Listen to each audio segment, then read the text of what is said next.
Assalamualaikum warahmatullahi wabarakatuh. Salam sejahtera untuk kita semua. Selamat datang kepada mahasiswa, selamat belajar kembali. Dan di minggu ini kita akan bahas materi perkuliahan, di mana ringkasan materi perkuliahan saya sampaikan di video setelah ini. Selamat berjumpa kembali kepada rekan-rekan mahasiswa. Minggu ini dalam mata kuliah Bank dan Lembaga Keuangan Non-Bank, di sesi 6 ini kita akan bahas tentang asuransi, dana pensiun, dan pegadaian.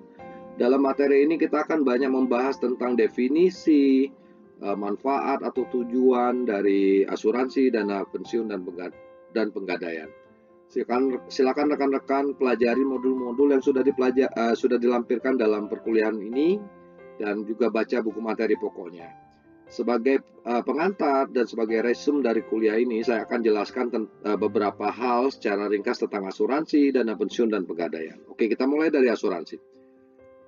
Kita sudah sering mendengar kata-kata asuransi. Jadi asuransi itu konsep bagaimana kita salah satu jenis perangkat keuangan di mana lembaga asuransi menjamin suatu resiko, dan resiko tersebut berdasarkan perhitungan harus diganti oleh pihak yang dijaminkan.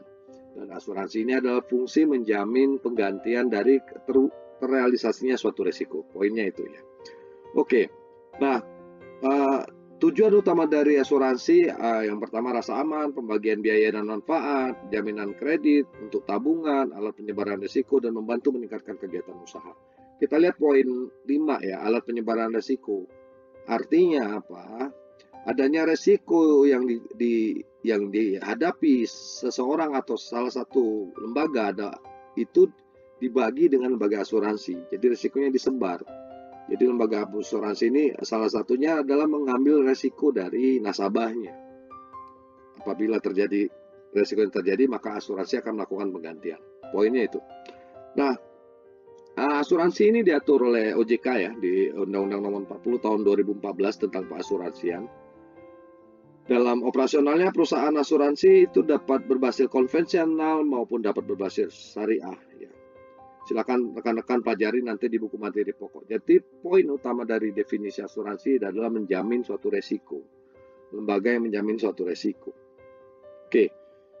Di kuliah ini kita juga akan membahas tentang dana pensiun. Dari namanya kita sudah tahu bahwa ini dana pencadangan yang dilakukan di awal sebelum seseorang itu pensiun.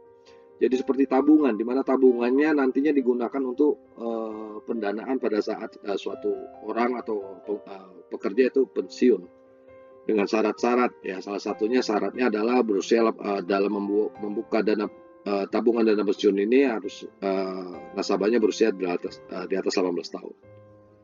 Oke, nah manfaat dari dana pensiun ini adalah memberikan rasa kepastian kepada karyawan atas dana pensiunnya, yang sebenarnya memang itu adalah tabungan dari karyawan tersebut yang tidak bisa diambil.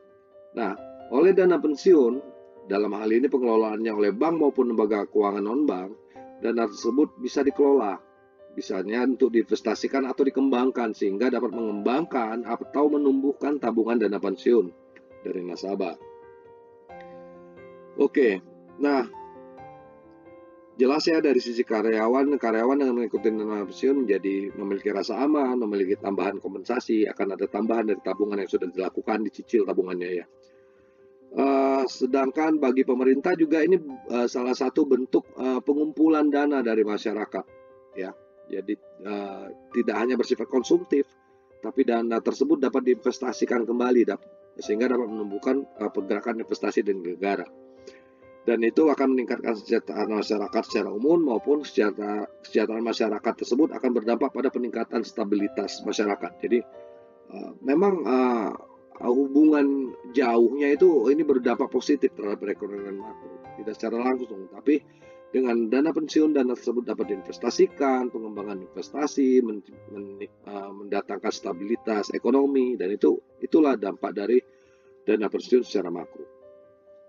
Oke, selanjutnya ada pegadaian. Pegadaian ini kalau secara bahasa terangnya adalah bagaimana kita menjaminkan suatu barang tersebut dinilai, kemudian kita menerima uang atas jaminan barang kita tersebut. Atau dengan kata lainnya, kita meminjam dana tapi dengan jaminan. Di mana besarnya jaminan itu sebesar nilai jaminan kita yang sudah dinilai atau di price ya, gitu ya. Ini diatur oleh aturan OJK juga nomor 31 tahun 2016. Jadi poinnya adalah satu, menyalurkan uang pinjaman dengan jaminan, yang kedua menyalurkan uang pinjaman berdasarkan fidusia atau penilaian atas asetnya. Di Pegadaian juga berfungsi sebagai jasa penitipan barang berharga dan jasa taksiran atau menilai suatu barang. Baik rekan-rekan, saya rasa itu ringkasan dari kuliah kita di ke-6 ini. Jangan lupa kerjakan tugasnya, tetap aktif dalam forum, dan semoga ilmu dan kuliah kita ini memberikan manfaat untuk kita semua. Sekali lagi selamat belajar dan terima kasih. Assalamualaikum warahmatullahi wabarakatuh.